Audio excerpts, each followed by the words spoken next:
人上了年纪，身边的人是会慢慢少下去的，这个大家心里都有数，对不对？你想想看，以前年轻的时候，老朋友结伴出去游山玩水，逢年过节那个饭局热热闹闹的。可是现在呢，老朋友走的走，病的病，以前一叫就能凑齐一大桌子人的饭局，如今连一小桌都坐不满了。你有时候翻开手机通讯录划来划去，忽然发现连个能随时随地拨过去说说话的人都找不出来了。遇到这种情况，有人就讲了，这有什么好说的？人老了不都这样吗？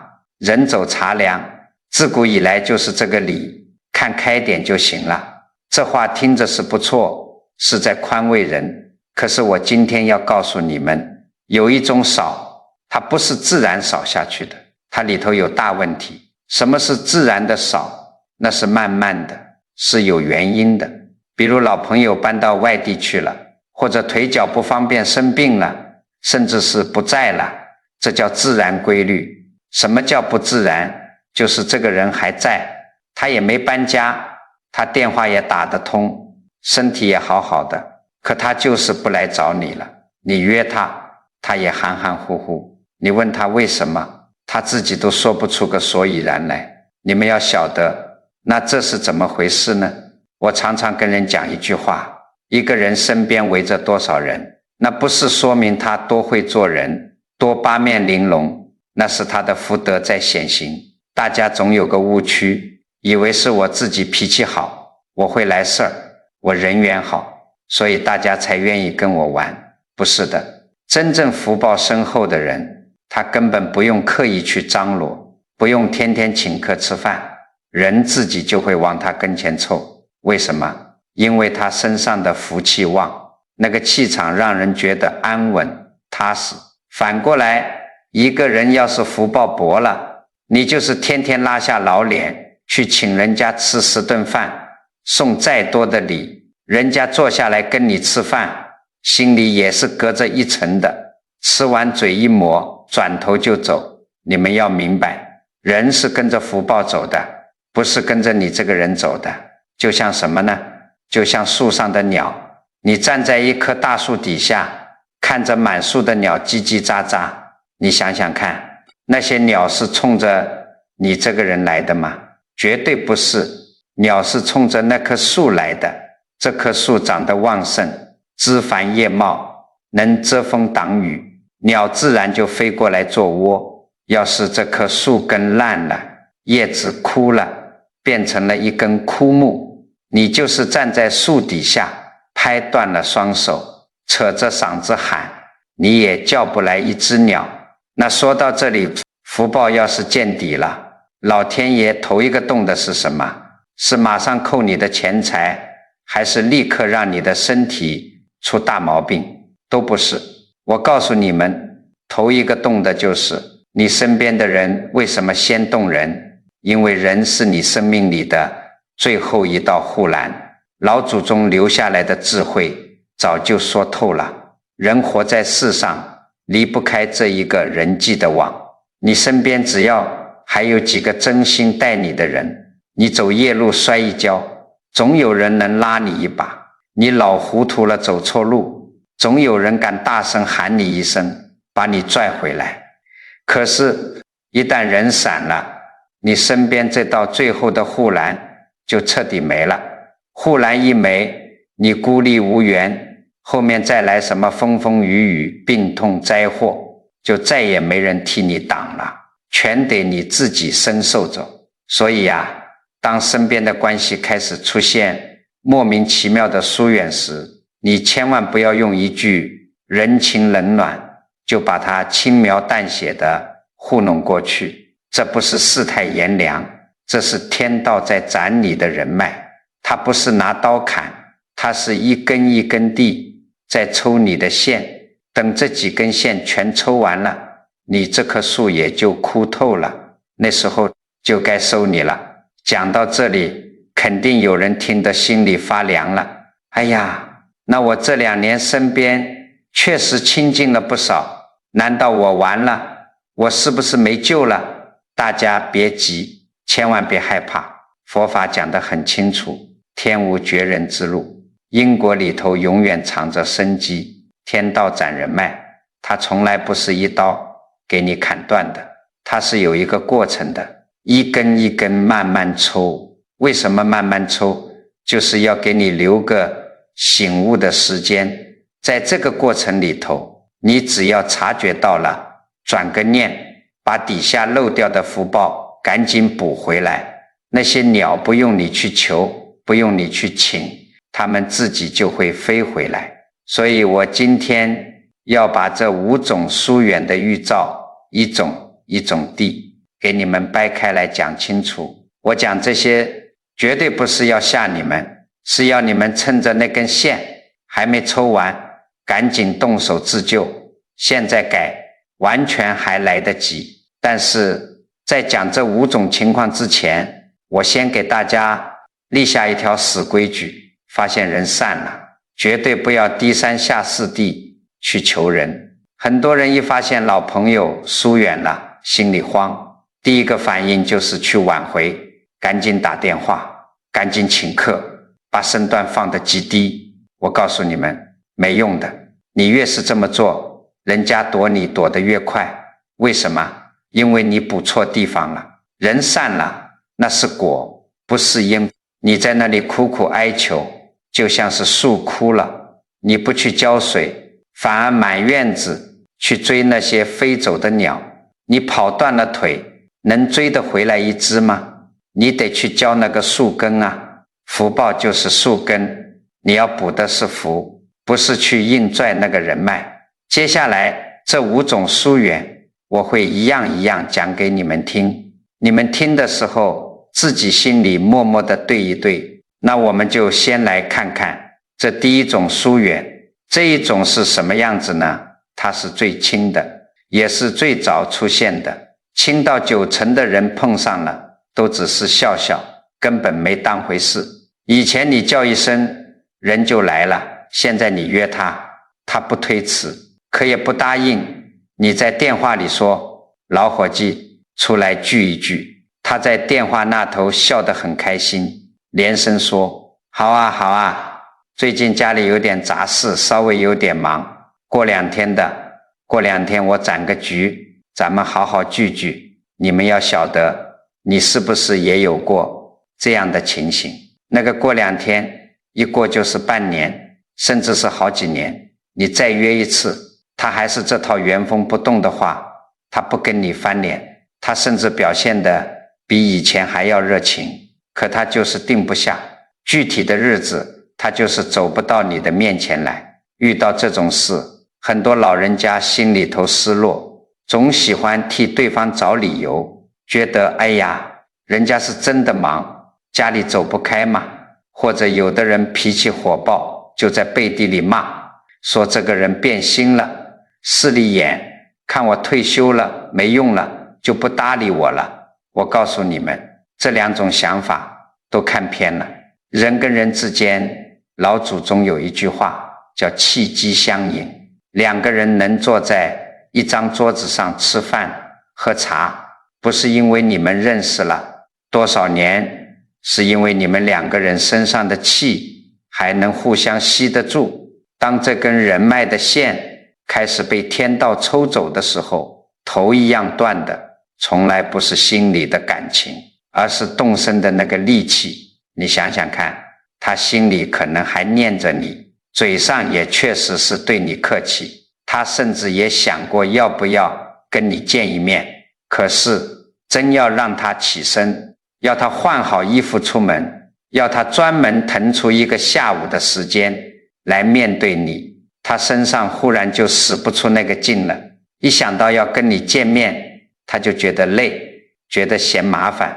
这不是他懒，这是他身上那股要靠近你的气弱下去了。感情是最后断的，先断的往往是脚，因为他潜意识里已经感知到你这棵树上的福报在慢慢干瘪，他的本能让他迈不开走向你的腿。讲到这里，我讲一个故事给你们听。有这么2个老伙计，一个叫老陈，一个叫老林，这2人是30年的早茶兄弟，从年轻时候在一个厂里干活，到后来各自成家立业，再到退休，30年来只要不出远门，每个周末必定在街角那家老茶楼碰头。可是从前年开始，老林就不怎么出来了。老陈打电话过去，老林总是唉声叹气，说：老兄啊，不行了，最近膝盖疼得厉害，走不了路，医生让我好好在床上平躺着静养，过2天等我这腿好点了，我请你。老陈是个实在人，一听老伙计病了，急得不得了，他隔三差五打电话问候，老林总说还是老样子，下不了床。老陈心里惦记，瞒着家里人，咬咬牙拿出了自己整整1个月的退休金，去药房买了一支上好的野山参。他想着老林腿脚不好，气血亏，得补补。那天下午天气很热，老陈顶着大太阳，也没提前打招呼，拎着装人参的红盒子，想给老林一个惊喜，就直接摸到了老林家那个小院子的门外。老陈刚走到铁栅栏门边，还没来得及按门铃，就听见院子里传来一阵洪亮的笑声。老陈探头往里一看，整个人就像被一盆冰水从头浇到了脚。他那个口口声声说膝盖疼得下不了床的老林，此刻正光着膀子，满脸通红，胳膊上青筋暴起，正跟另外2个人一起黑哧黑哧地抬着一张巨大极其沉重的红木大茶桌。站在老林对面的是刚搬来不久的新邻居，听说是个退下来的王局长。那王局长手里拿着毛巾，一边递给老林，一边笑着说：老林啊，今天可多亏你了，这桌子太沉，没你这把子力气，我还真弄不进院子。老林接过毛巾，胡乱抹了一把汗，中气十足的大笑：王局，您这话见外了不是？这点分量算什么？以后家里有重活，您随时喊我，我随叫随到。老陈站在铁门外，没有出声，也没有发火。他看了老林那张笑得无比灿烂的脸，足足有1分钟，然后他默默地把那盒花了1个月退休金买的野山参轻轻放在了院门外的信箱盖上，转过身，沿着原路一步一步走回了家。从那一天起，老陈再也没有给老林打过一个电话，而老林也再也没有联系过老陈30年的交情，连一句道别都没有，就这么无声无息地散了。你们听完这个故事，心里作何感想？是不是觉得老林这个人太虚伪，太势利了？佛法讲得很清楚，凡事不要只看表象。我告诉你们，老林并没有在心里恶毒地谋划怎么欺骗老陈，他也没有想要故意伤害这个30年的老朋友。老林在电话里跟老陈说腿疼的时候，他只要一想到要去跟老陈喝茶，他的腿是真的觉得沉重无比，是真的提不起一点力气。可是当那位王局长邻居需要帮忙的时候，老林身上的气血忽然就通畅了，力气忽然就涌出来了。为什么？因为动的根本不是他的心，是你老陈身上那点能吸住人的气已经散尽了。王局长那棵树还旺着，还能引得鸟儿飞过去凑热闹，而老陈这棵树在老林的潜意识里已经枯了。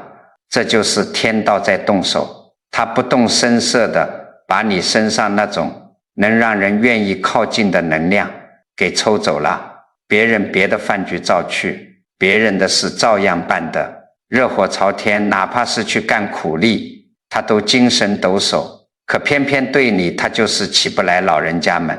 你们自己回头想一想，把这几条在心里默默对一对。第一，最近这半年或者1年里，是不是所有的聚会，所有的联系都是你先开口约的？你如果不说话，他10天半个月甚至半年都不会主动来找你。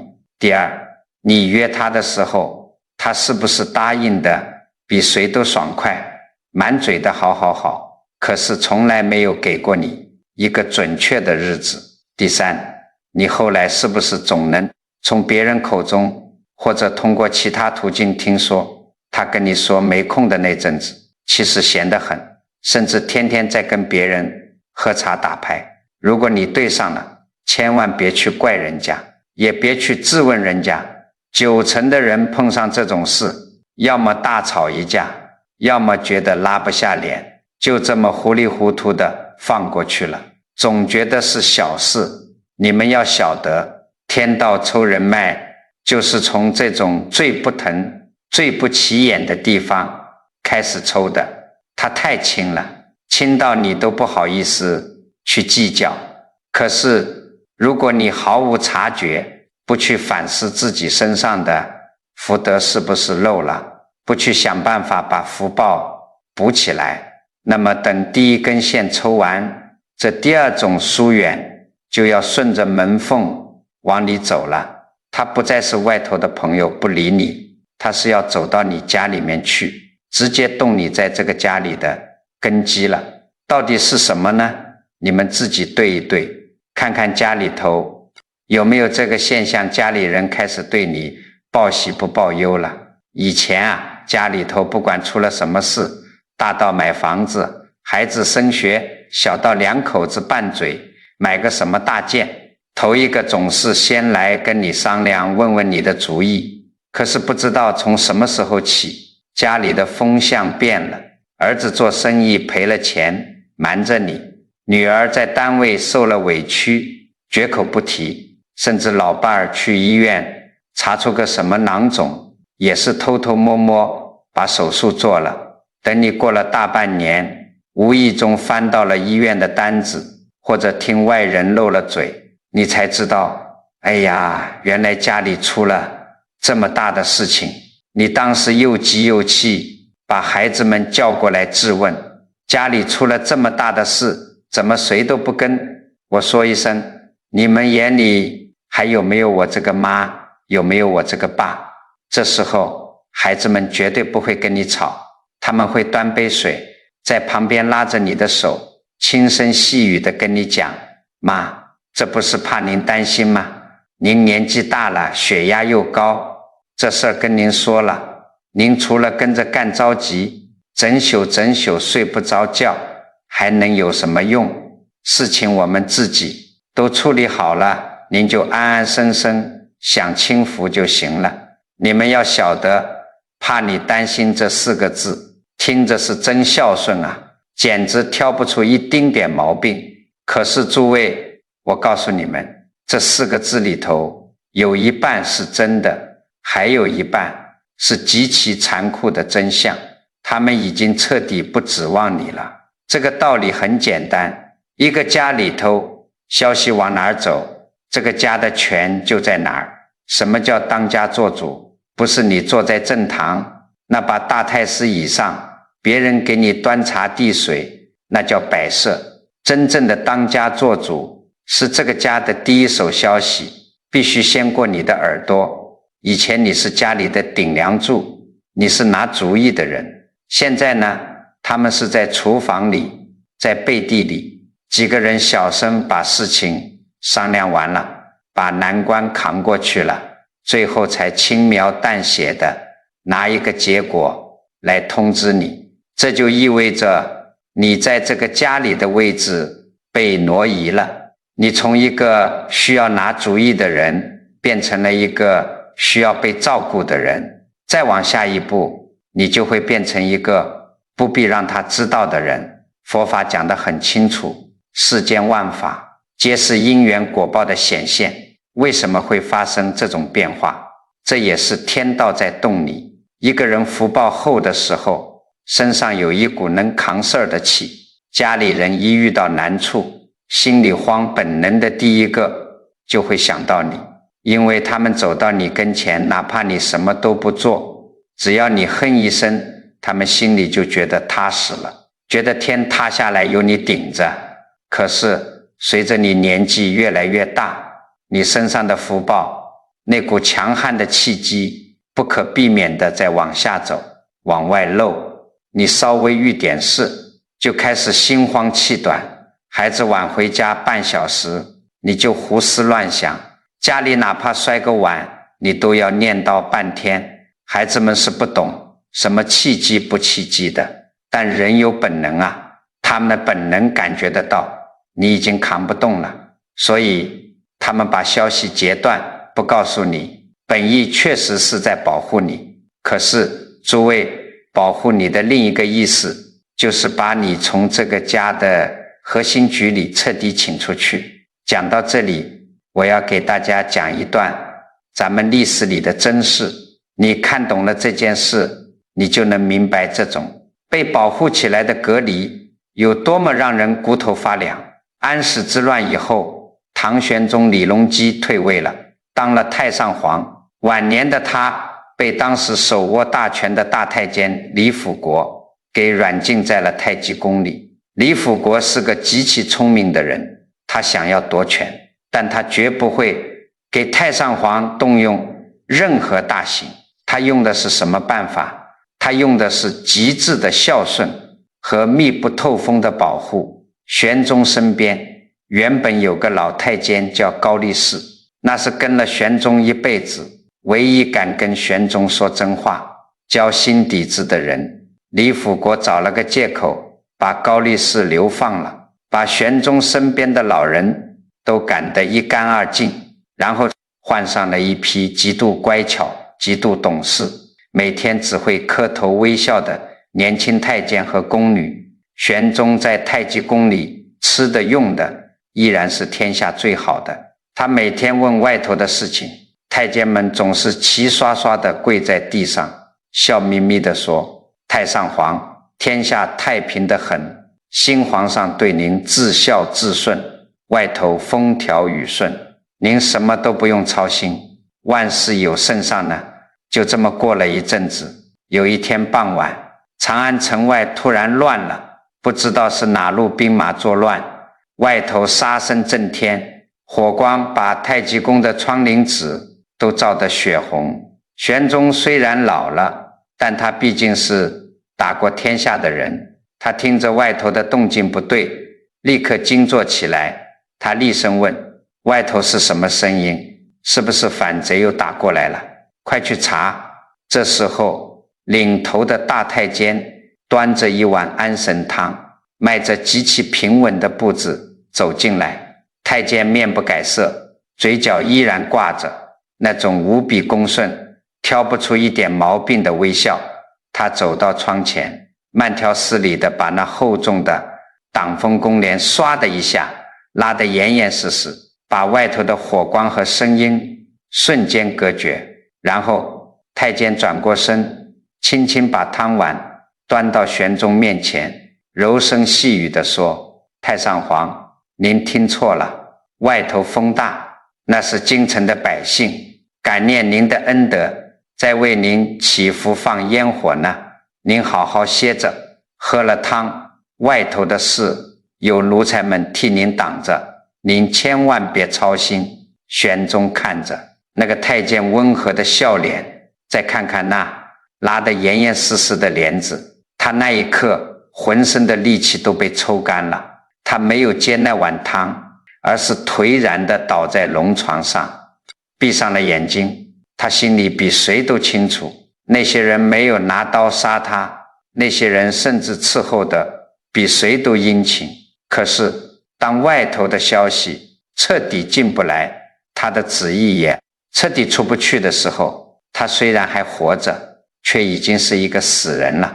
他在这种虚假的恭敬和无微不至的保护中，硬生生被熬尽了，最后一点精气神郁郁而终。你们想一想，唐玄宗他身边没人吗？全是人，床前床后围得水泄不通，连倒个夜壶都有3个人抢着干。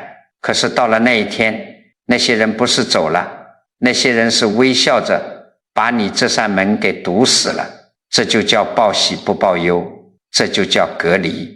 福报见底最狠的时候，根本不是身边没人理你，那是最低级的。最狠的是身边围着一圈人，个个都对你笑，个个都嘘寒问暖，可他们的心早就不在你这儿了。他们替你做主，他们把你当成了一个只需要按时喂饭、按时吃药的物件。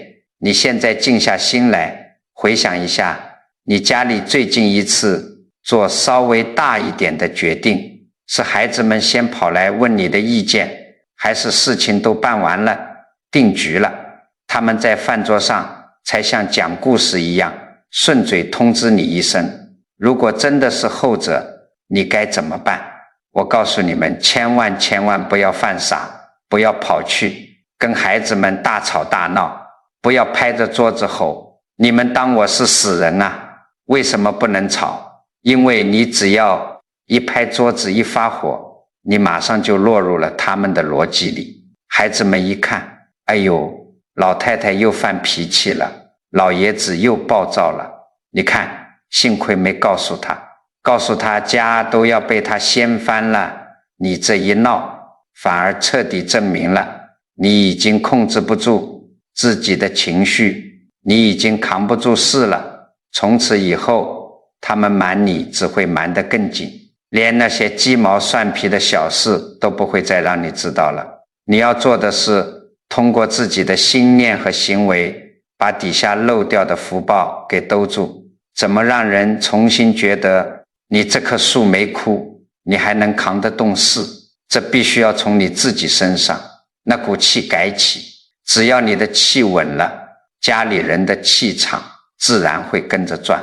但这第二种疏远还只是不告诉你真话。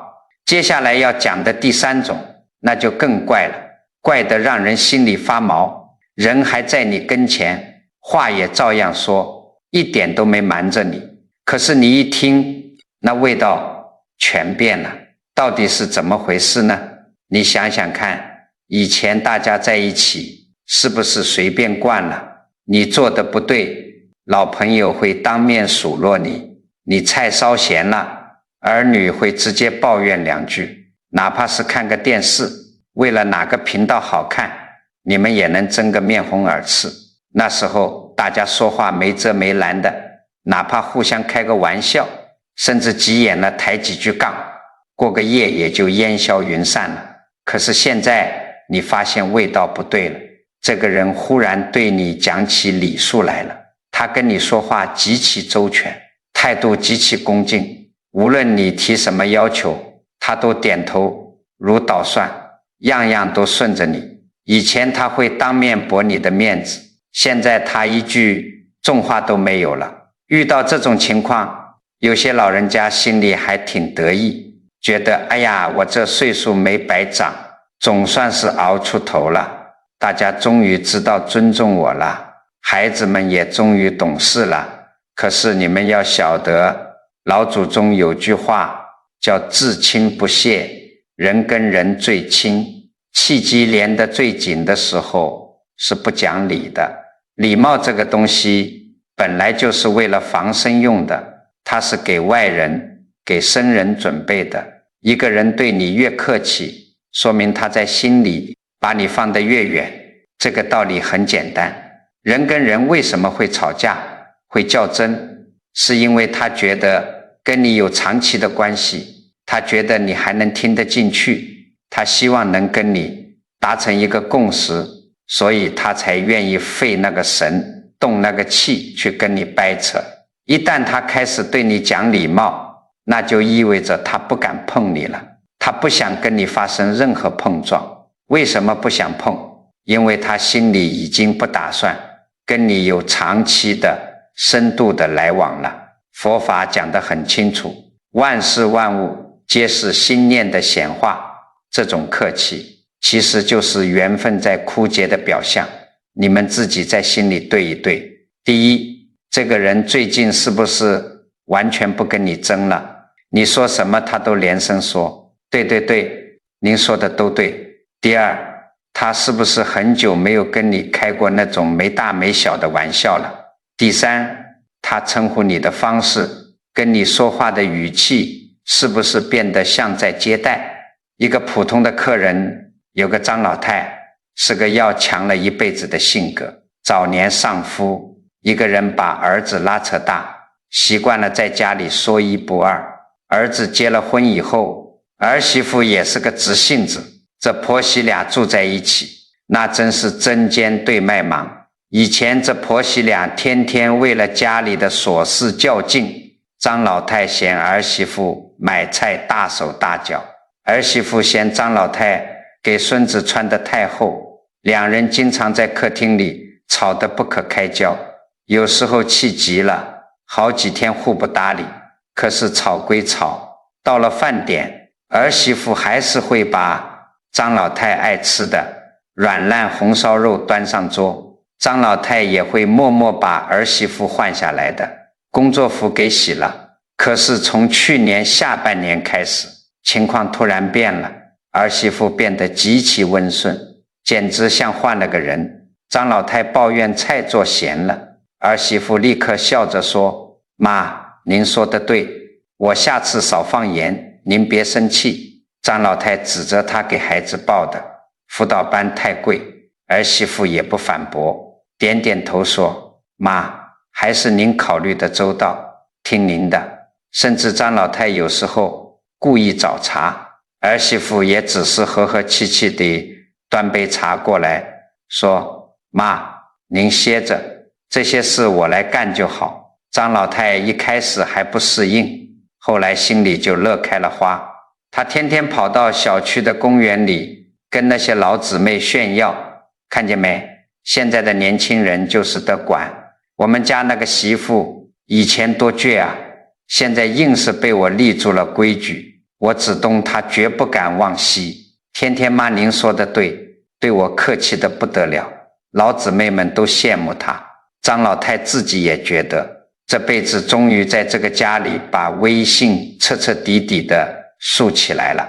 直到有那么一天，张老太去早市买菜，出门走得急，忘了带钥匙，她拎着一兜子菜走到家门口，正准备敲门，忽然听见门里头儿媳妇正在客厅里打电话，那个声音不大，但在这安静的楼道里听得一清二楚。儿媳妇是在跟她亲妈打电话，语气里透着一种极其冷静的决绝。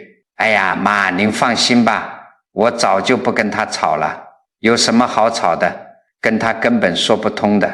对面区那个学区房首付我们昨天已经交了，手续下个礼拜就能办完，下个月初我们就搬走，最后这半个来月顺着她来就行了，她爱说什么就让她说，反正以后搬出去了，逢年过节见个面，平时再也不用天天看她脸色了，犯不着跟她动气。张老太站在门外，手里那一兜子西红柿啪的一下砸在地上，滚得到处都是。她就觉得脑子里嗡的一声，浑身的血液都凉透了。她一直以为儿媳妇的客气顺从是因为怕她敬她，是因为自己赢了。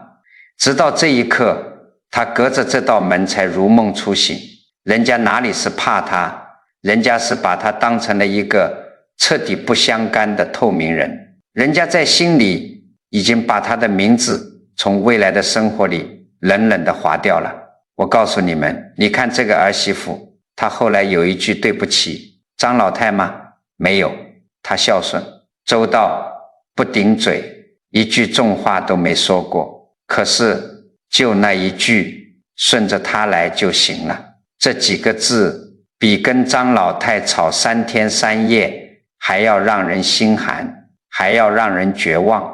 诸位要记住啊，天底下最深沉的放弃，从来不是大张旗鼓的告别，也不是摔门而出，真正的放弃是不动声色的。当一个人对你彻底死了心，觉得你这个人这辈子也就这样了，他连一句多余的废话都不想跟你讲，他连一丁点儿的情绪都不想浪费在你身上，他唯一能给你的就是一副挑不出毛病的客客气气的面具。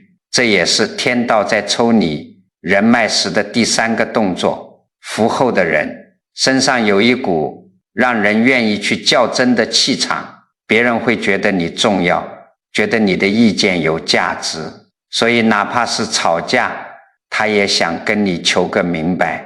等到你的福报薄下去了，你身上的那股能牵动别人的气没了，别人潜意识里就觉得跟你已经说不通了，你已经被固化了，不值得再花心血了。所以老人们呐，千万不要把别人的客气当成是自己的福气。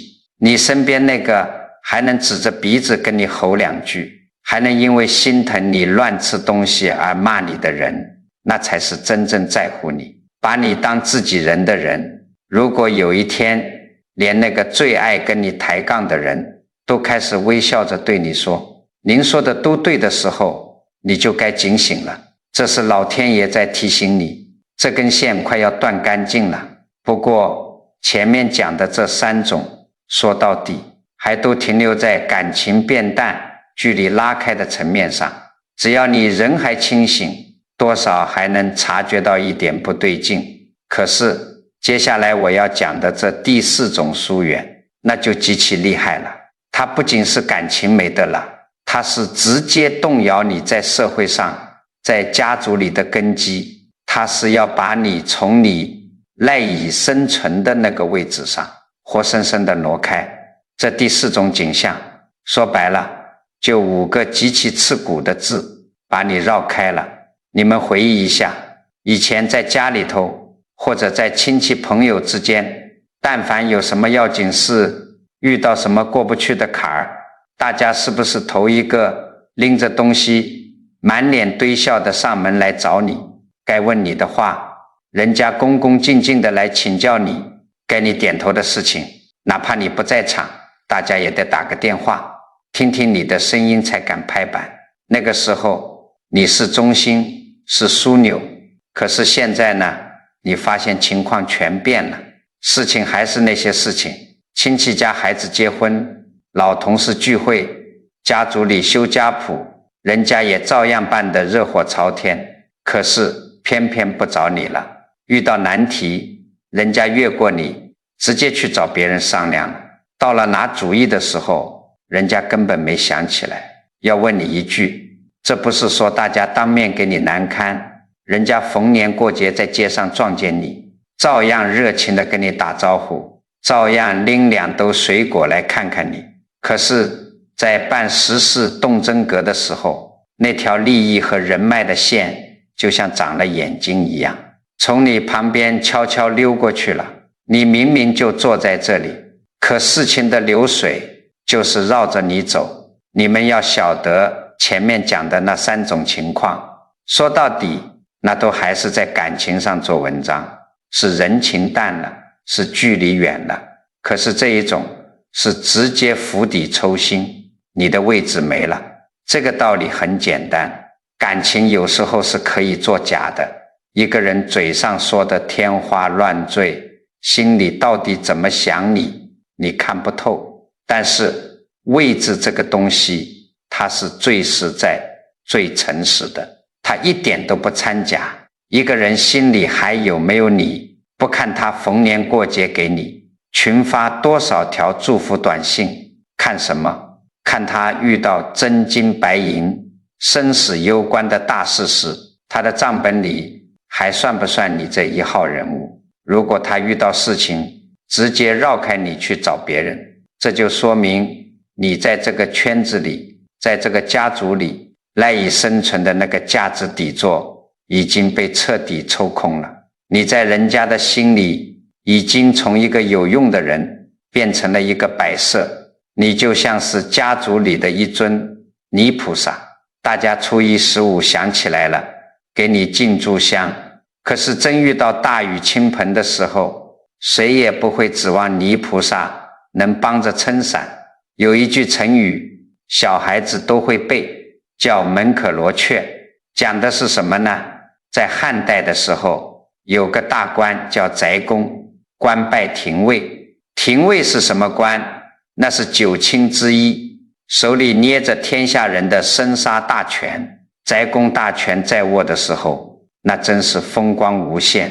每天天还没亮，他家大门外头就乌泱泱的挤满了人。到了冬天，大雪纷飞，北风呼呼的刮，那些想要巴结他求他办事的宾客，为了在他出门的时候能抢着给他牵一牵马，为了能让他用余光扫到自己一眼，哪怕在雪地里冻得直打哆嗦，眉毛上结满冰碴子，也都心甘情愿。那时候翟公坐在堂上，只要轻轻咳嗽一声，门外能有10个人抢着端茶倒水。可是天有不测风云，后来朝廷局势一变，翟公被罢了官，圣旨一拨，瞬间成了一介平民。这一下世间最狠的奇观出现了，原先连个落脚地都没有的大门口，1天之内冷清的连个鬼影子都见不着。安静到什么程度？家里的下人闲得无聊，拿个网兜，能在原本挤满人的大门外安安静静的网麻雀，因为根本没有人的脚步声去惊动那些鸟。这时候翟公心里窝火啊，气得胸口生疼。他急火攻心，生了一场大病，躺在床上起不来。你猜怎么着？整整半年，原先那些恨不得给他舔鞋底的宾客，一个都没有来探望过，别说送药了，连一句问候的话都没有。可事情的转折在半年后，皇帝突然下了一道急诏，查清了原委，让翟公官复原职，还是做廷尉。传旨的快马刚刚离开翟家大门口，连一个时辰都没过去，你再看外头，扑通扑通，乌泱泱跪满了一地的人，还是半年前那同一批人，一个个满头大汗，痛哭流涕，拍着大腿喊着：哎呀，翟公啊，这半年可把我们想死了，我们天天在家里为您祈福，眼泪都快哭干了呀。翟公当时病刚大好，披着衣服站在门槛里头，看着门外这群哭得撕心裂肺的人，他猛地转过身，让下人拿过笔墨。他原本是憋着半年的一肚子邪火，想把这群见风使舵的小人痛骂一顿，然后乱棍打出去的。可是当他提起笔，手腕悬在空中的那一刻，他突然停住了。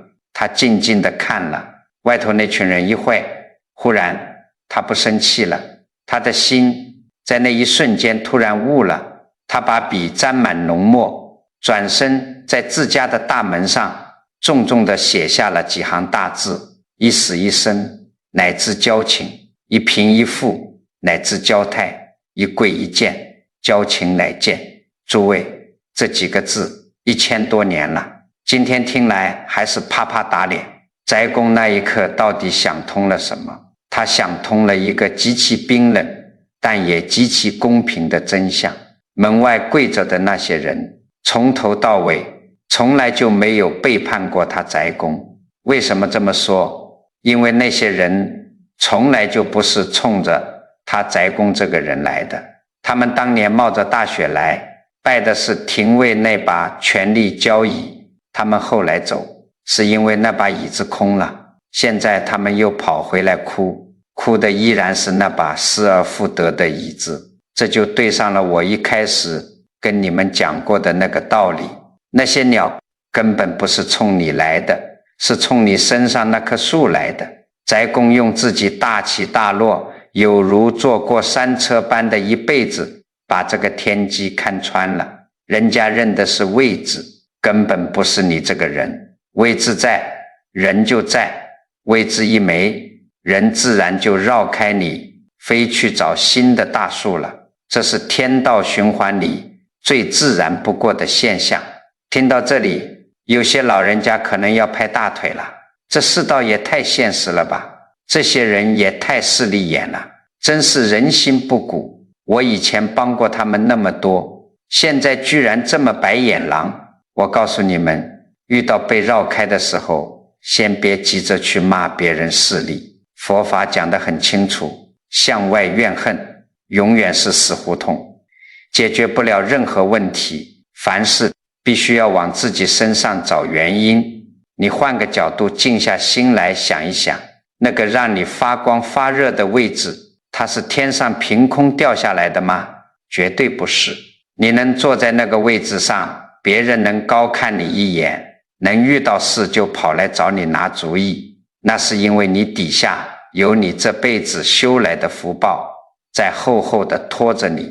只要你的福报厚实，那个位置就稳若泰山，鸟儿赶都赶不走。可是当老天爷要抽你的人脉时，他不是直接去赶走那些人，他就是先让你的福报变薄。你的福一旦漏了，底座就虚了，位置自然就开始松动摇晃。位置一松动，人家凭什么还来找你？人家是在顺应契机，去找那个福报当旺能办实事的人去了。所以如果你发现最近这一年别人办事总是绕开你了，本该是你牵头的事，你成了最后一个知道的。家族里小辈有事去找了别人，连个招呼都没跟你打，你真要怪，绝对不能怪那些人现实。你要去静夜深思，问问自己，拖着我这个位置的福气是从什么时候开始漏的？我到底是在哪里破了戒，造了口业，还是做了什么损福折寿的事，把底下的根基给败光了？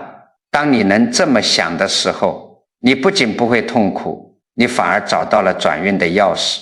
不过这第四种疏远虽然残酷，但最起码你还看得见，你还能清楚地知道自己被人冷落了，你心里还有怨气，还有不甘心，还有一股想争一争的力气在。可是等这根线被抽完，到了最后一种疏远，那才是真正要命的绝境。它是慢慢渗透的，安静的一点声音都没有，你甚至说不清它是从哪一天开始的。这最后一种疏远是什么样子的呢？就是你发现所有的联系现在全变成了你一个人在单向的使劲。你不打电话过去，你那个手机就永远不会响；你不主动发个消息去问候，那边就永远没有只言片语。关系虽然名义上还在，大家都还是亲戚，还是父子，还是几十年的老朋友，可它实际上已经变成了一条单行道。你们要晓得，一段关系变成单向的那一天，它其实就已经结束了，只是还没有人好意思去把那层窗户纸捅破而已。那为什么这一种疏远我会把它排在最后，说它是最要命的绝境呢？这个道理很简单，前面我讲的那四种情况，不管人家怎么冷落你，你心里多多少少还有点不甘心，你还会生气，还会想去争一争，甚至还会躲在被窝里骂两句。只要你还会生气，说明你这个人对外界还有所求，你身上的精气神还在往外冒。可是到了这最后一种情况完全变了，你连生气的力气都没有了，你认命了，你自己甚至开始在心里替对方找理由，开始慢慢地降低自己的期待。你看着静悄悄的手机，心里想，算了吧，他忙，我不打扰他了。最危险的信号不是他不来看你，而是你这颗心不再指望他来看你了。你一旦不指望，你就不再费那个神去牵挂，这边他不理你，那边你也彻底松了手，两边同时一松，这最后的一根线啪的一声才是彻彻底底的断了。佛法讲得很清楚，哀莫大于心死，天道抽你人脉，抽到最后一根的时候，根本不是老天爷在用力，是你自己把手松开的。一旦你松了手，人身上马上就会出现极其可怕的变化。你会发现自己话变少了，手机也不爱看了，以前还喜欢下楼去小广场溜达溜达，现在出门的次数一次比一次少。慢慢的，你一个人坐在屋子里，一天可以不跟任何人说一句话。中医里有个讲究，人的气机是要靠跟外界交流来舒展的。你一不说话，你不跟外界交换能量，你身上那股原本该向外散发的气就全憋在了肚子里，开始往里收。气机一往里收，就像一滩死水没有了源头，慢慢就发臭了，气血郁结，身上的各个器官就开始闹罢工，各种莫名其妙的毛病全找上门来了。我告诉你们，现在很多老人家真正垮下去，甚至查出什么不治之症，十有八九都是从这不说话不指望的一刻开始的。有个王阿姨命苦，30多岁就守了寡，硬是一个人起早贪黑，把独生儿子拉扯大，儿子争气，后来在城里开了大公司，当了大老板，住上了带院子的大别墅。可是儿子忙啊，一年到头见不着几回面。今年是儿子40岁的整寿，王阿姨记得清清楚楚。儿子从小最爱吃他亲手包的鲅鱼饺子，那馅儿的一刀一刀的剁，面的一点一点的和，极其费功夫。王阿姨天没亮就起床，去市场买了最新鲜的鱼，足足忙活了一上午，包了满满一大保温盒的热饺子。她连个招呼都没打，想给儿子个惊喜，自己去长途车站颠簸了整整5个小时的大巴车，找到了儿子那个高档别墅区。等他走到别墅大门外，发现里面豪车云集，院子里摆满了鲜花，男男女女端着高脚杯，正在办西式的那种冷餐酒会。王阿姨刚想往里走，儿子的年轻助理小跑着出来了，一把将他拦在了铁衣大门外。助理满脸堆笑，客客气气地说：哎呦，老太太，您怎么自己大老远跑来了？王总今天里面请的都是要紧的贵客，应酬实在太多，1分钟都抽不开身。他吩咐了，让您别进去凑合了，这是给您的2000块钱，您拿着打个车回酒店歇着，这饺子我替您拿进去。说完，助理把2000块钱塞到王阿姨兜里，接过了那个沉甸甸的保温盒。王阿姨隔着雕花大门远远地看了一眼人群中西装革履谈笑风生的儿子，儿子连头都没有往这边回一下，他没有闹也没有哭，点点头，转身就往回走。可是当他走到院墙拐角的地方，他站住了，透过院墙的缝隙，他亲眼看见那个助理端着保温盒走到角落的垃圾桶旁边。助理皱着眉头，嫌弃地甩了甩手，嘴里嘟囔着：哎呀，这什么盒子，汤汁都漏出来了，弄脏了我的西装，直接扔了吧，反正王总为了保持身材早就不吃碳水了。说完，连盒子带饺子哐当一声被整个扔进了那个巨大的垃圾桶里。王阿姨就在那个拐角的阴影里静静地站了10分钟，她没有冲出去理论，也没有坐在地上呼天抢地。10分钟后，她转过身，又去坐了5个小时的大巴，回到了自己那个空荡荡的老房子。进门以后，她做了一件事，她走到厨房，把那个一直嗡嗡响的老冰箱拔掉了电源插头。从那天起，王阿姨再也没有买过一块鲅鱼，再也没有喝过一次面，也再也没有主动给儿子打过一个电话，发过一条微信。她每天就坐在沙发上看着窗外，一句话都不说。不到半年，原本身体还算硬朗的王阿姨突发大面积脑梗，彻底瘫痪在床了。你们想想看，王阿姨是半年后才病倒的吗？不是的，他的精气神在那一盒鲅鱼饺子被扔进垃圾桶，他拔下冰箱插头的那一瞬间就已经彻底垮塌了。这就是最后一根线，是谁抽走的？不是那个助理抽走的，儿子也早就不在这根线上了，是王阿姨自己心如死灰，亲手把手给松开了。讲了这么多，我估计你们当中不少人此刻听的是心里发凉，甚至浑身直冒冷汗了吧？是不是觉得我今天讲的太残酷太绝望了？你们别急，把我的话听完。我为什么要把这5种疏远像剥洋葱一样一层一层极其残忍地剥开给你们看？因为你们要晓得，天道抽人脉，一根一根抽，它是有先后的，它也是需要时间的。天道从来不会一次性就把人逼到死角，它总要留一个口子，看你自己悟不悟得透，看你自己动不动弹。只要还有一口气在，一切就都还有转机。那到底该怎么动，该怎么自救？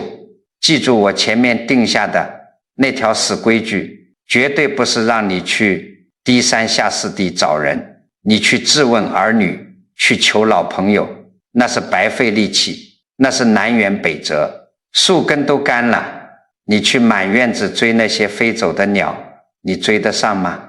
你要做的是赶紧去浇那个树根。下面我就要仔仔细细地告诉你们，到底用什么水去浇这个树根，到底怎么把你们漏掉的福报给补回来。接下来你们只要牢牢记住并做到以下这4件事，哪怕你只做到了1件，你身边的气场立刻就不一样了。第1件事，先把嘴上的福报给补回来。你们要晓得，咱们凡夫俗子一天到晚福报漏得最快的一个口子在哪？9成都在这张嘴上抱怨、挑剔，背后议论别人，这些太耗福了，而且耗的时候你一点感觉都没有。特别是咱们上了年纪的人，最容易犯的一个通病是什么？翻旧账。30年前婆婆给过你一句气话，20年前老伴儿做错了一件事，10年前谁借了你200块钱没还，只要一有机会就在家里反反复复的念叨。你要知道，一件事翻上10年，你每翻一次，你的福报就漏一次，那个陈芝麻烂谷子的怨气全被你这口长吁短叹给吐出来了。孩子们好不容易周末回家吃顿饭，刚想笑一笑，你一句冷言冷语的旧账像一盆冰水一样泼过去，把气氛搞得死气沉沉。下个礼拜谁还敢回来？所以从今天起，给自己定一条铁律，1天之内绝对不讲第2个人的不是，不管别人怎么惹你，不管儿女做的多不合你的心意，你把嘴闭上，把那句抱怨咽下去，做满7天，你试试看，你家里原本乌烟瘴气的气场立刻就清明了。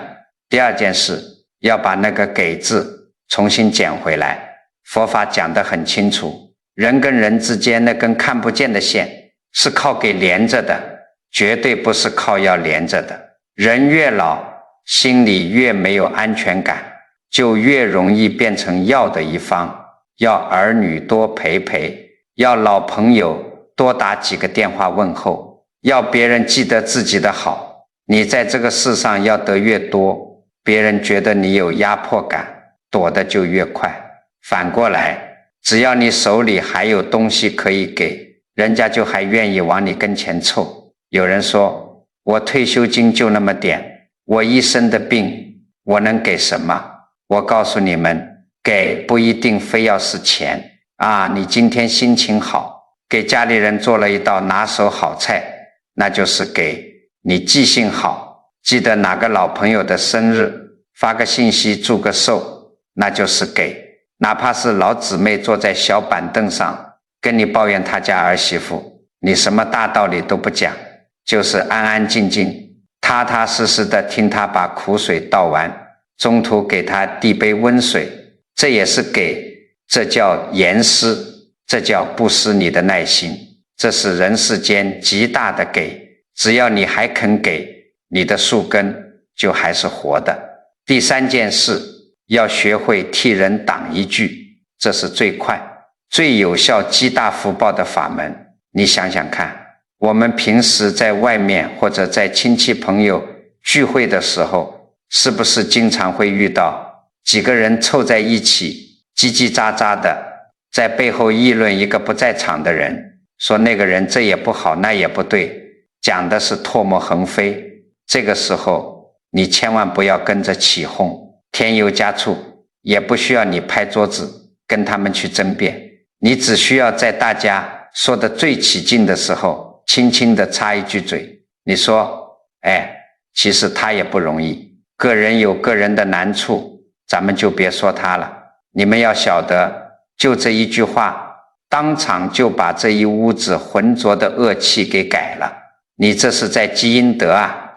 你替一个不在场的人挡了这一句话，等你哪天不在场，别人要在背后嚼你舌根的时候，老天爷自然会安排另一个人站出来，替你也挡上一句，这种福报来得特别快，特别猛。第四件事，也是要把你往里收的契机推出去的关键一招，每天出门去跟人讲一句话。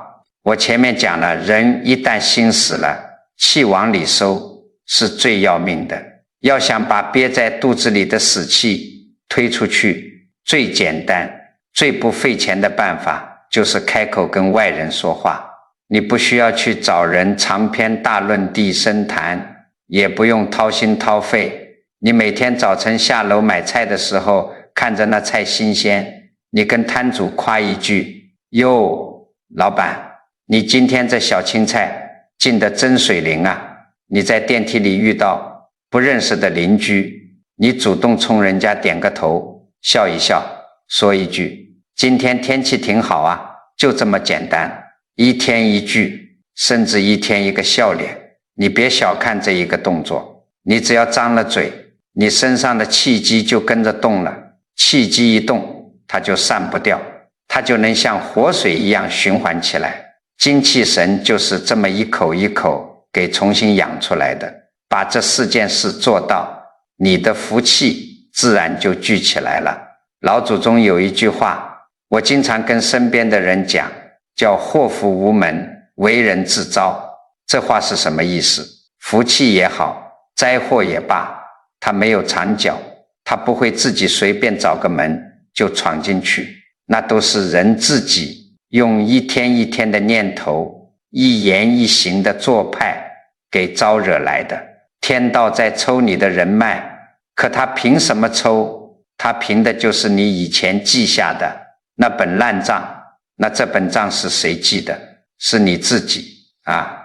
所以那把斩人脉的刀从来都不在天上，它一直都在你自己手里。你现在听了我的话，哪怕只改了一个小小的念头，你把埋怨变成了宽容，你把向外索取变成了向外施予，你这手里的刀就慢了一分。你天天改，那把刀不但砍不下来，反而变成了修剪枝叶的剪刀，把你的晚年修剪的枝繁叶茂。好了，讲了这么多，我晓得你们年纪大了，记性可能不太好，没关系，我在最后啰嗦一遍，把今天讲的内容清清楚楚的给大家捋一捋，这5种疏远。你们平时在生活里千万要长个心眼，自己对一对。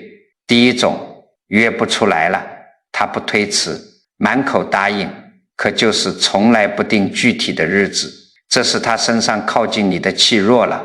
第二种，报喜不报忧了，家里的事情大大小小，他们偷偷办完了才来通知你，这是把你从拿主意的位置上隔离开了。